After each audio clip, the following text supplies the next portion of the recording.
Di tengah bumi yang tiap hari makin dekat dengan ajalnya, di saat pulau-pulau mulai tenggelam, fenomena penyangkalan perubahan iklim masih marak terjadi. Ada yang menyangkal perubahan iklim itu ada, dan ada pula yang menyangkal dampaknya. Dengan menggunakan kebebasan berpendapat, hoaks dan misinformasi menyebar secepat api yang membakar hutan kering. Dengan berbagai pertimbangan, Dewan ini akan mengkriminalisasikan tindakan-tindakan yang mempromosikan penyangkalan perubahan iklim. Perlu ditekankan bahwa yang akan terjerat oleh keputusan ini adalah orang-orang atau lembaga yang dengan sengaja dan sadar mencoba mempengaruhi pandangan publik terhadap perubahan iklim dan dibiayai oleh korporasi atau industri tertentu. Mengenai mekanisme, melihat cangkupan penyebaran hoaks perubahan iklim yang bersifat internasional, Dewan ini akan bekerja sama dengan institusi penegak hukum internasional, khususnya dengan ICC, untuk melakukan investigasi terhadap sindikat atau individu yang terindikasi berafiliasi dengan korporat. Proses kriminalisasi akan berlanjut selayaknya proses kriminalisasi lainnya. Akan ada pelaporan, penindaklanjutan, dan pengadilan yang adil. Terdakwa boleh menggunakan pengacara dan diberikan kesempatan untuk membuktikan bahwa ia tidak bersalah. Masuk kepada argumen pertama saya. Apa itu tindakan kriminal? Tindakan kriminal adalah segala suatu tindakan yang tidak bisa ditoleransi. Tindakan ini termasuk menyakiti orang lain melewati batasan yang wajar. Jika kita menggunakan definisi ini, mempromosikan penyangkalan perubahan iklim termasuk tindakan kriminal. Akan tetapi di argumen ini saya akan berfokus terlebih dahulu terhadap siapa yang diuntungkan oleh tindakan kriminal ini. Bila ada tindakan, pasti ada pelaku. Perlu dipahami bahwa penyebaran hoaks mengenai perubahan iklim sering sekali bukanlah tindakan individual, melainkan suatu jaringan atau sindikat yang dibiayai oleh pebisnis yang memiliki kepentingan. Untuk industri seperti industri minyak, tambang, dan industri lain yang bergantung dengan sumber daya tak terbarukan, segala macam usaha untuk menurunkan polusi, emisi gas, dan usaha konservasi lainnya merupakan hambatan mereka dalam mengeruk sebanyak-banyaknya uang dari bumi. Mereka enggan untuk berubah dan lebih lama lingkungan, karena apabila mereka melakukan hal tersebut, industri mereka akan mati atau mungkin biaya yang harus dikeluarkan itu terlampau mahal. American Enterprise Institute, Global Climate Coalition, dan International Policy Network merupakan sedikit dari banyak contoh institusi yang diciptakan atau disponsori oleh perusahaan-perusahaan seperti ExxonMobil dan Koch Inc. Institusi ini hadir sebagai penyebar informasi palsu. Alasannya cukup simpel. Dengan menyebarkan misinformasi, publik akan semakin anti dengan kebijakan-kebijakan pro-iklim atau setidaknya mereka akan menjadi semakin apatis. Misalnya, para peternak dan petani sering sekali menjadi target hoaks. Para penyebar hoaks akan mengatakan bahwa mereka akan menjadi target kebijakan pro-iklim. Mereka akan diwajibkan untuk menggunakan pupuk, pestisida, atau metode yang jauh lebih mahal. Hal ini akan menimbulkan rasa takut di kalangan para petani dan peternak. Akibatnya, mereka cenderung akan memilih kandidat politik sayap kanan yang anti atau tidak memiliki kebijakan pro-iklim. Permasalahan muncul apabila kita lihat hubungan problematik antara politikus sayap kanan dan pebisnis industri bahan bakar fosil. Dalam menentukan kebijakan, kekuasaan tertinggi berada di tangan negara dan para pembuat kebijakan.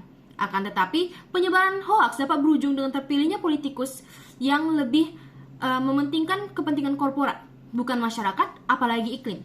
Politikus-politikus ini menerima uang atau bahkan memiliki saham dari perusahaan-perusahaan. Sebagai ganti dari uang yang diberikan, mereka harus mendorong kebijakan anti-iklim, menghambat penelitian mengenai perubahan iklim, dan menyebarkan propaganda anti perubahan iklim terhadap para pengikut mereka. Terjadilah suatu konflik kepentingan. Para politikus harus bisa memilih antara kepentingan pribadi dan korporat atau kepentingan masyarakat yang mereka layani. Taktik lobbying ini amat efektif berkat mahalnya biaya kampanye yang membuat hubungan patron antara politikus dan korporat semakin lumrah. Setelah saya membahas para oknum-oknum yang diuntungkan oleh tindakan kriminal ini, saya akan masuk kepada argumen kedua yang membahas tindakan kriminal itu tersendiri. Efek dari perubahan iklim sangat parah. Ada implikasi-implikasi yang cukup mengerikan dalam membahas kehidupan manusia untuk masa depan atau bahkan dalam waktu dekat. Dalam kehidupan sehari-hari, tindakan pencemaran lingkungan yang dilakukan oleh perusahaan sangat dirasakan oleh kaum yang termarginalkan. Perusahaan sering sekali membuang limbah berbahaya ke sungai yang digunakan warga sebagai sumber mata air. Air yang berpolusi ini akan digunakan untuk minum, memasak, dan mencuci. Air ini bahkan akan dikonsumsi oleh anak-anak dan bayi. Akibatnya, hal ini bisa menimbulkan penyakit dan dalam kasus terburuk, kematian atau cacat permanen. Pencemaran juga dirasakan oleh para pekerja dan masyarakat yang hidup di dekat atau di situs tambang. Udara yang dipenuhi polusi menyebabkan ispa dan dapat menyebabkan kanker. Selain dalam efek polusi itu sendiri, ada pula isu pangan. Perubahan iklim menyebabkan iklim dan cuaca yang semakin tidak bisa diprediksi. Banyak sekali tanaman pangan bergantung terhadap teknik dan pengetahuan yang dimiliki oleh para petani mengenai iklim, mengenai cuaca, dan mengenai kadar air. Misalnya, untuk bisa menanam padi dan memanennya dengan baik, petani harus tahu dengan musim dan dapat memprediksi hujan dan terik matahari. Apabila ada kesalahan sedikit saja dalam kalkulasi tersebut, bisa terjadi gagal panen atau kerusakan yang akan menimbulkan padi tersebut turun dalam kualitas. Apabila cuaca dan bencana alam mulai bertindak di luar prediksi akibat perubahan iklim, petani akan sulit untuk memitigasi kerusakan tanamannya. Selain munculnya kerugian untuk petani, kelaparan massal bisa mudah sekali terjadi akibat kosongnya stok makanan yang dimiliki oleh masyarakat. Hal ini tentu saja bisa berakibat fatal. Dua contoh di atas merupakan contoh-contoh yang dialami oleh masyarakat secara umum. Namun, apakah implikasinya terhadap isu-isu saintifik?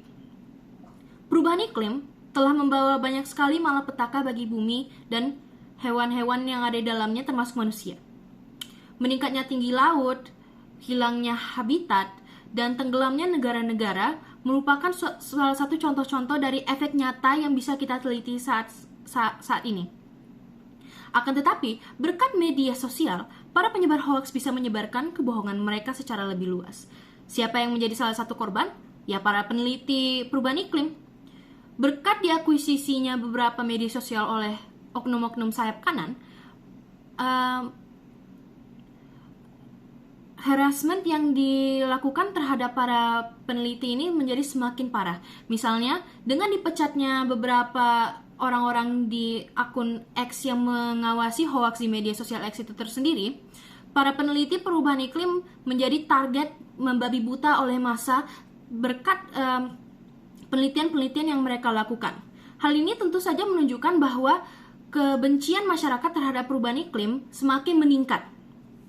Isu-isu di atas sudah cukup untuk menunjukkan bahwa perubahan iklim memiliki banyak sekali dampak malapetaka, dan oleh karena itu Dewan ini sangat-sangat mendukung mengkriminalisasi penyebaran penyangkalan